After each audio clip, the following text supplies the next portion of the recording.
Well, we speak now to Zimbabwe's ambassador to South Africa, Ambassador Isaac Moyo, who's on the line from Pretoria. Thank you very much for joining us this evening, Ambassador.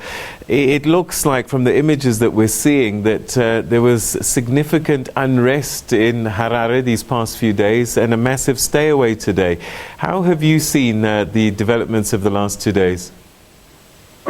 Well, it is correct that there has been a stay away. The stay away was essentially called for by the civil service, who were protesting that government has delayed paying their June salaries, and they then decided to call for the stay away.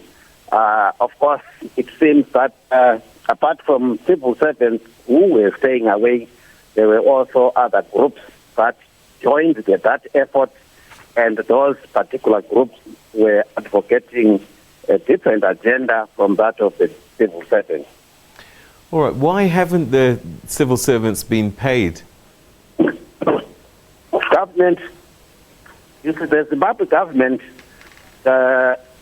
in the last couple of years, has gone through particular challenges that are very well known, including the efforts it has successfully resisted to get it changed, and all these things these efforts at regime change affected the economy quite considerably, and the failure to pay is a function of the challenges that emanated from that background.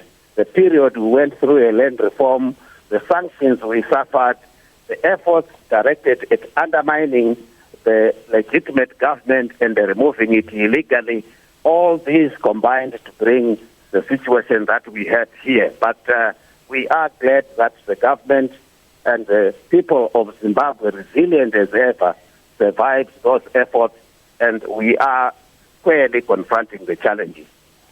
So what happens now? How are you going to find a middle ground, perhaps, with these people that are taking to the streets or staying away from work? Because clearly it seems that you're on a collision course as authorities on the one hand and civil society on the other.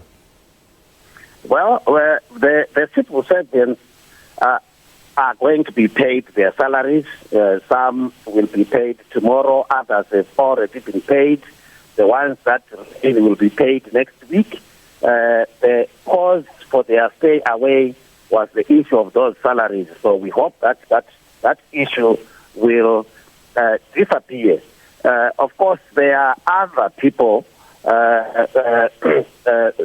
civil society organizations and the other advocacy groups, political parties and political groups.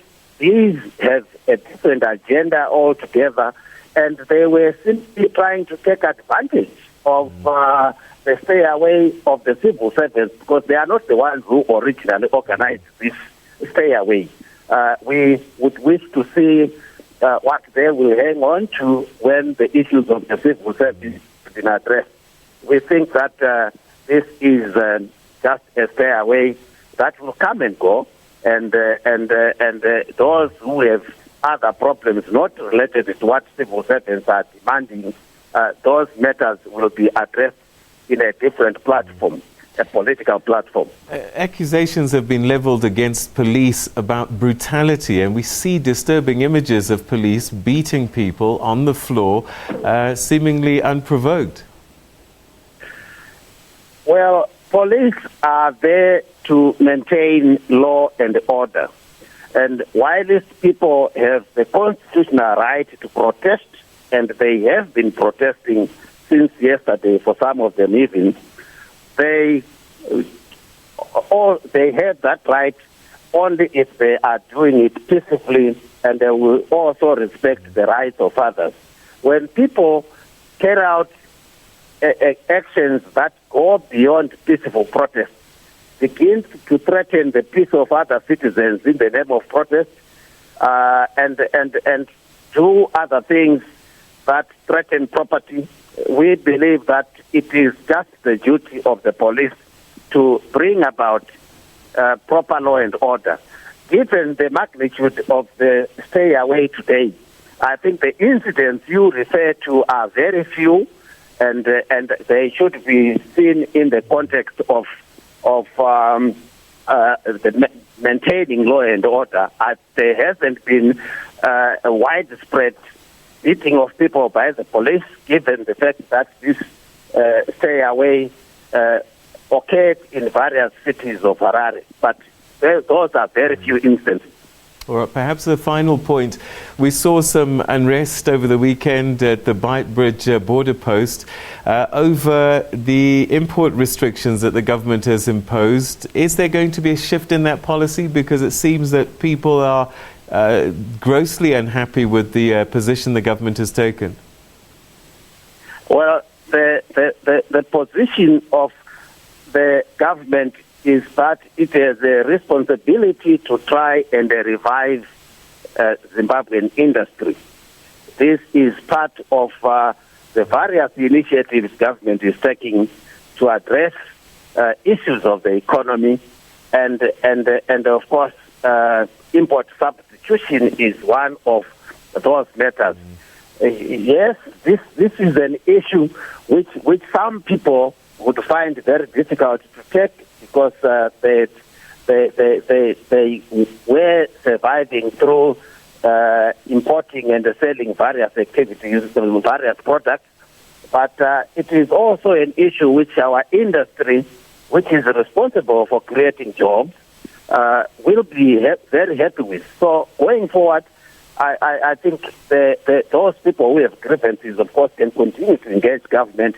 For now, the government is staying with the restrictions it has imposed. It has not banned the import of those products. It has only made those who import them show cause why they need to import those kinds of things. So this is what it is, and I think we will find some solution going forward. All right, Ambassador, just one last question. We're running out of time, but did you shut down social media today? People are saying that the government blocked WhatsApp. I have been able to communicate with Zimbabweans on social media for the greater part of today. I heard about these reports late in the day, and I am unable to confirm that the government has shut down social media this afternoon. All right, we're going to have to leave it there. Thank you very much indeed. That was Ambassador Isaac Moyo, who's the Zimbabwean ambassador to South Africa, speaking to us this evening from Pretoria.